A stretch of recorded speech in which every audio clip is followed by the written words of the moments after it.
ਤੇ ਇਸ ਤਰ੍ਹਾਂ ਅਸੀਂ ਪ੍ਰਮੇय ਤੇ ਅਪ੍ਰਮੇय ਪੁਆਇੰਟਾਂ ਦੇ ਵਿੱਚ ਦੇਖ ਸਕਦੇ ਹਾਂ। ਜਿਵੇਂ 1.01010101 ਜੇ ਪ੍ਰਮੇय ਸੰਖਿਆ ਹੁੰਦੀ ਹੈ ਜਿਹੜੇ ਬੇਟਾ ਪੁਆਇੰਟਾਂ ਤੋਂ ਬਾਅਦ ਵਾਲੇ ਅੱਖਰ ਜੇ ਕੋਈ ਸੈੱਟ ਰਿਪੀਟ ਹੁੰਦਾ ਹੋਵੇ ਤਾਂ ਉਹ ਪ੍ਰਮੇय ਹੁੰਦੀ ਹੈ, ਤੇ ਜਿਹਦੇ ਵਿਚਕਾਰ ਪਿੱਛੇ ਕੋਈ ਅੱਖਰ ਸੈੱਟ ਰਿਪੀਟ ਨਹੀਂ ਹੁੰਦਾ ਤੇ ਉਹ ਅਪ੍ਰਮੇय ਹੁੰਦੀ। ਜਿਵੇਂ ਇਹ 'ਚ 01 ਸੈੱਟ ਰਿਪੀਟ ਹੋਏ, ਫਿਰ 001, ਫਿਰ 0001, 0001 ਆ ਰਿਹਾ, ਤੇ ਇਹ 'ਚ ਕੋਈ ਸੈੱਟ ਰਿਪੀਟ ਨਹੀਂ ਹੋ ਰਿਹਾ, ਤਾਂ ਇਹ ਕੀ ਹੈ? ਇਰੈਸ਼ਨਲ ਹੈ।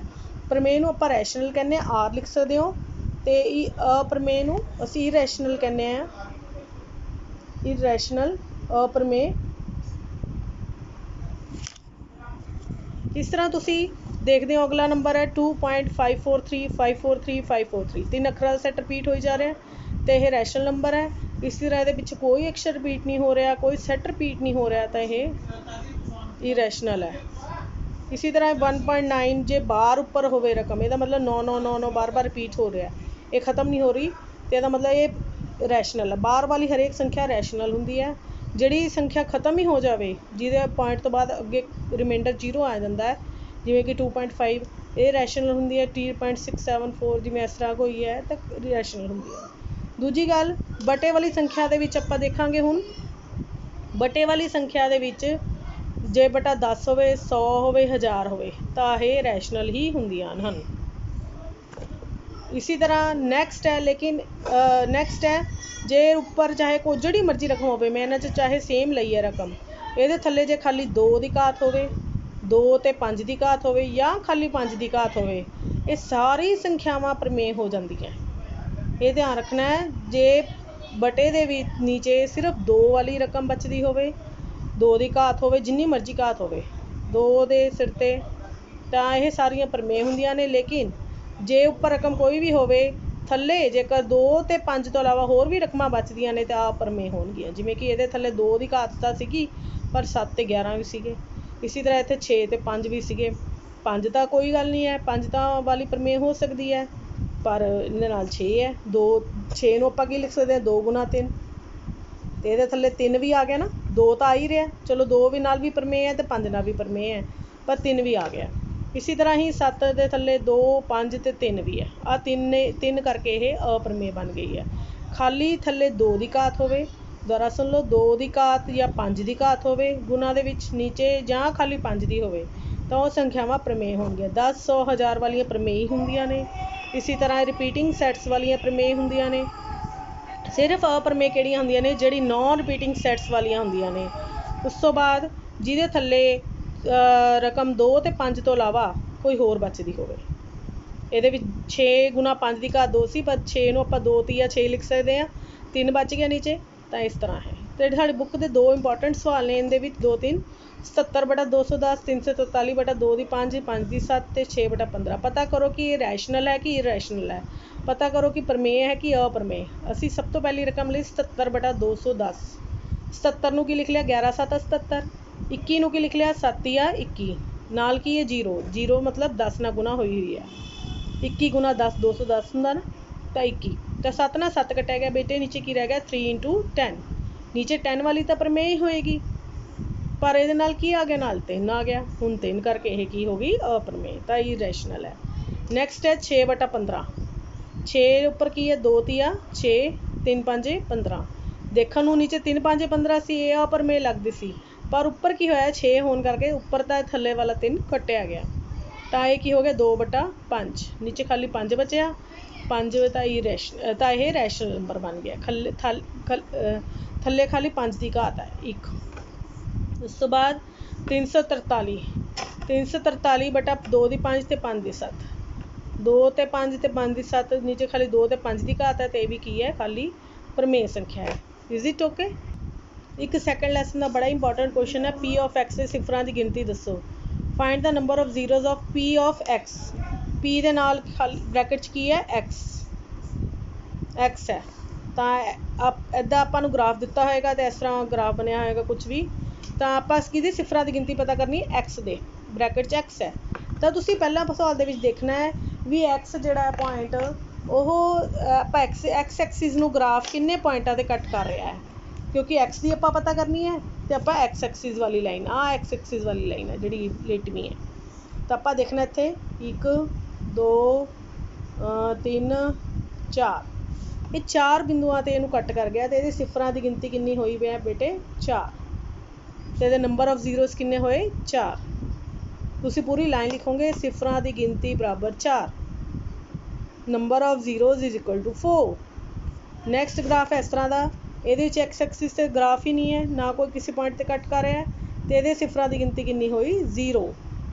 ਤਾਂ ਸਿਫਰਾਂ ਦੀ ਗਿਣਤੀ ਕਿੰਨੀ ਹੈ 0 ਇਹਦੇ ਵਿੱਚ।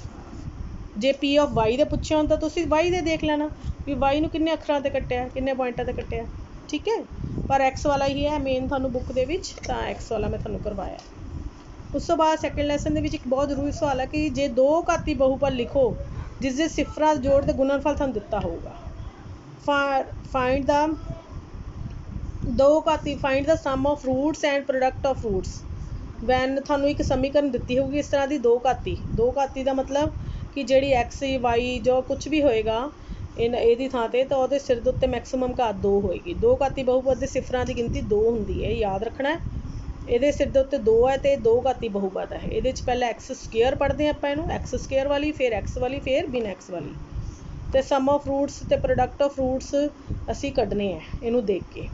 ਅਸੀਂ ਸਮ ਆਫ ਫਰੂਟਸ ਇਹਨੂੰ ਦੇਖ ਕੇ ਕਿਵੇਂ ਕੱਢਾਂਗੇ, ਐਸ ਅਤੇ ਪੀ ਕਹਿੰਦੇ ਹਾਂ। ਸਮ ਆਫ ਫਰੂਟਸ ਨੂੰ ਅਸੀਂ ਐਸ ਕਹਿ ਦਿੰਦੇ ਹਾਂ ਅਤੇ ਪ੍ਰੋਡਕਟ ਆਫ ਫਰੂਟਸ ਨੂੰ ਅਸੀਂ ਪੀ ਕਹਿ ਦਿੰਦੇ ਹਾਂ। ਸਮ ਆਫ ਫਰੂਟਸ ਨੂੰ ਐਸ ਸਿਫਰਾਂ ਦੇ ਜੋੜ ਨੂੰ ਅਸੀਂ ਐਸ ਕਹਿੰਦੇ ਹਾਂ, ਸਮ ਪ੍ਰੋਡਕਟ ਆਫ ਫਰੂਟਸ ਨੂੰ ਅਸੀਂ ਪੀ ਕਹਿੰਦੇ ਹਾਂ। ਪਹਿਲਾਂ ਐਸ ਲਿਖਣਾ sum of roots. Sum of roots ਕਿਵੇਂ ਲਿਖਣਾ ਬੇਟਾ, ਜਿਹੜਾ ਅੱਖਰ ਵਿਚਕਾਰ ਐਕਸ ਵਾਲੀ ਦੇ ਨਾਲ ਵਾਲੀ ਰਕਮ ਹੈ, ਐਕਸ ਵਾਲੀ ਦੇ ਨਾਲ ਵਾਲੀ ਰਕਮ ਤੋਂ ਲਿਖਿਆ ਜਾਂਦਾ ਹੈ। ਸਮ ਆਫ ਫਰੂਟਸ ਕਿਵੇਂ ਲਿਖਿਆ ਜਾਂਦਾ ਹੈ, ਐਕਸ ਦੇ ਨਾਲ ਵਾਲੀ ਰਕਮ। -4 ਹੈ, ਇਹਦਾ ਨਿਸ਼ਾਨ ਉਲਟਾ ਕਰਕੇ ਲਿਖ ਦੇਣਾ +4। ਉਸ ਤੋਂ ਬਾਅਦ ਬਟਾ ਪਾ ਦੇਣੀ ਹੈ, ਬਟਾ ਹਮੇਸ਼ਾ ਹੀ ਪਾਣੀ ਹੈ, ਅਤੇ ਪਹਿਲੀ ਰਕਮ ਲਿਖ ਦੇਣੀ ਹੈ। ਪਹਿਲੀ ਰਕਮ ਕੀ ਹੈ 2। ਜੋ ਉੱਪਰ ਥੱਲੇ ਵਾਲੀ ਕੱਟੀ ਜਾਂਦੀ ਕੱਟ ਲਓ, 2 ਦੂਣੀ 4 ਅਤੇ 2 ਏਕਮ 2, 2 ਦੂਣੀ 4 ਕੱਟਿਆ ਜਾਂਦਾ ਅਤੇ ਕਿੰਨਾ ਆ ਜਾਊਗਾ +2। ਪ੍ਰੋਡਕਟ ਆਫ ਫਰੂਟਸ ਕੀ ਹੋਇਆ ਬੇਟਾ, ਲਾਸਟ ਵਾਲੀ ਰਕਮ ਬਿਨਾਂ ਐਕਸ, ਜਿਹਦੇ ਨਾਲ ਕੋਈ ਐਕਸ ਨਾ ਹੋਵੇ, ਕੋਈ ਐਕਸ ਸਕੁਏਅਰ ਨਾ ਹੋਵੇ, ਖਾਲੀ ਹੋਵੇ, ਉਹਨੂੰ ਲਿਖ ਦਿਓ 5 ਅਤੇ ਬਟਾ ਪਹਿਲੀ ਰਕਮ, ਇਹਦੇ ਥੱਲੇ ਵੀ 5/2। ਇਹ ਸਵਾਲ ਬੜਾ ਹੀ ਸੌਖਾ ਅਤੇ ਬੜਾ ਹੀ ਇੰਪੋਰਟੈਂਟ ਵੀ ਹੈ। ਇਸੇ ਤਰ੍ਹਾਂ ਹੀ ਅਗਲਾ ਸਵਾਲ ਹੈ x² = 5x - 6। ਇਹਦੇ ਵਿੱਚ ਆਪਾਂ ਕਿਵੇਂ ਲਿਖਾਂਗੇ ਸਿਫਰਾਂ ਦਾ ਜੋੜ, ਐਸ ਕਿਵੇਂ ਲਿਖਾਂਗੇ, ਪਹਿਲਾਂ ਐਕਸ ਵਾਲੀ ਟਰਮ ਲੱਭਾਂਗੇ, ਉਹਦੇ ਨਾਲ ਦੀ ਰਕਮ ਹੈ ਜਿਹੜੀ +5, ਆਪਾਂ ਇਹਨੂੰ ਕੀ ਲਿਖਾਂਗੇ -5 ਬਟਾ ਪਾ ਕੇ। ਹੁਣ ਅਸੀਂ ਨੀਚੇ ਕੀ ਲਿਖੀਏ, ਇਹਦੇ ਕੋਲ ਤਾਂ ਕੁਛ ਹੈ ਹੀ ਨਹੀਂ, ਤਾਂ ਆਪਾਂ ਇੱਥੇ ਕੀ ਪਾ ਦਾਂਗੇ ਦੱਸੋ 1। ਅਸੀਂ ਇੱਥੇ ਕੀ ਪਾ ਦਾਂਗੇ 1 ਅਤੇ ਇੱਥੇ ਪਾ ਦਾਂਗੇ 1। ਅਤੇ ਪ੍ਰੋਡਕਟ ਆਫ ਫਰੂਟਸ ਕਿਵੇਂ ਲਿਖਾਂਗੇ, ਲਾਸਟ ਵਾਲੀ ਰਕਮ ਜਿਹੜੀ ਬਿਨਾਂ ਐਕਸ ਤੋਂ ਹੋਵੇ, ਉਹ ਕਿਹੜੀ ਨਜ਼ਰ ਆ ਰਹੀ ਹੈ -6। ਮੈਂ ਤਾਂ ਨਿਸ਼ਾਨ ਦੇ ਨਾਲ ਪੜ੍ਹਦੀ ਹਾਂ ਰਕਮ, ਬਟਾ 1। Is it okay. ਇਸ ਤਰ੍ਹਾਂ ਤੁਹਾਨੂੰ ਪੁੱਛਿਆ ਜਾ ਸਕਦਾ ਹੈ। ਇਸ ਤਰ੍ਹਾਂ ਇਹਦੇ ਵਿੱਚ ਸਮ ਆਫ ਫਰੂਟਸ, ਐਕਸ ਵਾਲੀ ਇੱਥੇ ਟੀ 'ਚ ਸੀ, ਅੱਛਾ ਟੀ ਵਾਲੀ ਰਕਮ ਕਿੱਥੇ ਖਾਲੀ, ਇਹ ਤਾਂ ਟੀ² ਵਾਲੀ ਹੈ। ਜਿਵੇਂ ਇੱਥੇ x² ਵਾਲੀ ਸੀ, ਆਪਾਂ ਤਾਂ ਐਕਸ ਵਾਲੀ ਤੋਂ ਲਿਖਦੇ ਸੀ, ਇੱਥੇ ਟੀ ਵਾਲੀ ਰਕਮ ਹੀ ਨਹੀਂ ਹੈਗੀ, ਤਾਂ ਆਪਾਂ ਇੱਥੇ 0 ਪਾ ਦਾਂਗੇ, ਟੀ ਵਾਲੀ ਰਕਮ ਹੀ ਨਹੀਂ ਹੈਗੀ। ਉਸ ਤੋਂ ਬਾਅਦ ਪੀ ਲਿਖਣਾ, ਪੀ ਕਿਹੜੀ ਹੈ ਬਿਨਾਂ ਐਕਸ ਵਾਈ, ਆ ਬਿਨਾਂ ਟੀ ਵਾਲੀ ਹੈ, ਤਾਂ ਇਹ ਕੀ ਲਿਖਾਂਗੇ -15। ਲੇਕਿਨ ਬਟਾ ਪਾ ਕੇ ਕੀ ਲਿਖਾਂਗੇ, ਟੀ² ਕੋ ਅੱਗੇ ਕੁਛ ਨਹੀਂ ਹੈ, ਤਾਂ ਆਪਾਂ ਕੀ ਪਾਵਾਂਗੇ ਇੱਥੇ ਵੀ 1, ਤਾਂ ਉਹੀ ਥੱਲੇ 1 ਪਾ ਦਾਂਗੇ। 15 -15/1 that is 15 -15। Is it okay. ਹੁਣ ਬੇਟਾ ਜਿਹੜਾ ਆਪਾਂ ਪਿਛਲਾ ਸਵਾਲ ਕੀਤਾ ਸੀ ਉਹਦਾ ਉਲਟ ਸਵਾਲ ਹੈ, 2 ਘਾਤੀ ਬਹੁਪਦ ਲਿਖਣੀ ਹੈ ਜੇ ਐਸ ਅਤੇ ਪੀ ਦਿੱਤੇ ਹੋਣ। ਆਪਾਂ ਐਸ ਅਤੇ ਪੀ ਕੱਢਣੇ ਸਿੱਖੇ ਸੀ ਨਾ ਪਿਛਲੇ 'ਚ, ਹੁਣ ਅਸੀਂ ਉਲਟਾ ਕਰਾਂਗੇ। ਆਪਾਂ ਨੂੰ ਐਸ ਅਤੇ ਪੀ ਦਿੱਤੇ ਹੋਣਗੇ ਅਤੇ ਅਸੀਂ ਕੁਆਡਰੇਟਿਕ ਇਕੁਏਸ਼ਨ ਪੂਰੀ ਸਮੀਕਰਨ ਲਿਖਣੀ ਹੋਊਗੀ।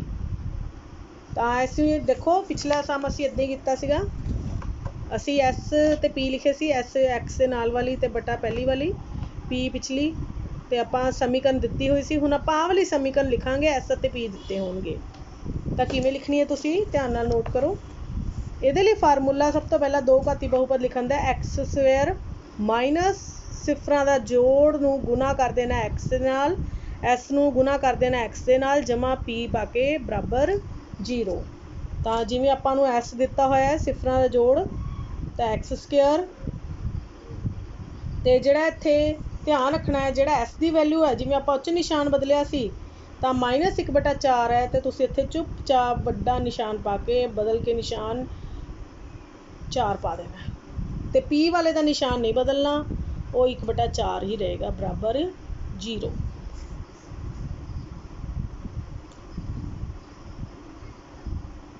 समझ लग गई है तुहानू गल।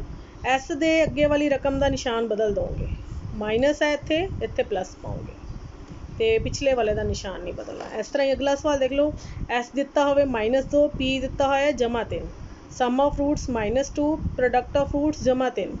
दो घाती बहुपद किहदे बराबर होएगी, x², तो लिखना माइनस एस गुना x प्लस p = 0।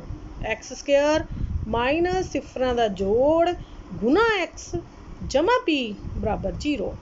तो यदा उत्तर की होएगा x², s कितना है -2 दिता है, आप इत्थे उल्टा पावांगे, +2 नू गुना कर देंगे किहदे नाल, x नाल, जमा p कितना है अपने कोल 3 है, 3 बराबर 0।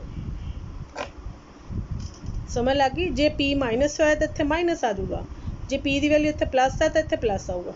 इत्थे निशान उही आऊगा जिहड़ा p कोले है। जे p कोले इत्थे प्लस है तो इत्थे प्लस आएगा, जे p कोले इत्थे माइनस है तो माइनस आएगा। इस गल का तुसी बहुत खास ख्याल रखना हैगा। तो तुसी कोई भी इदा समीकरण थानू एस ते पी दिते होणगे तो तुसी सब तो पहले x² कला लिख देना है, उस तो बाद माइनस उस तो बाद एस का निशान का उल्ट करके उन्होंने x दे मगर x लगा देना है, +3 = 0। Is it okay?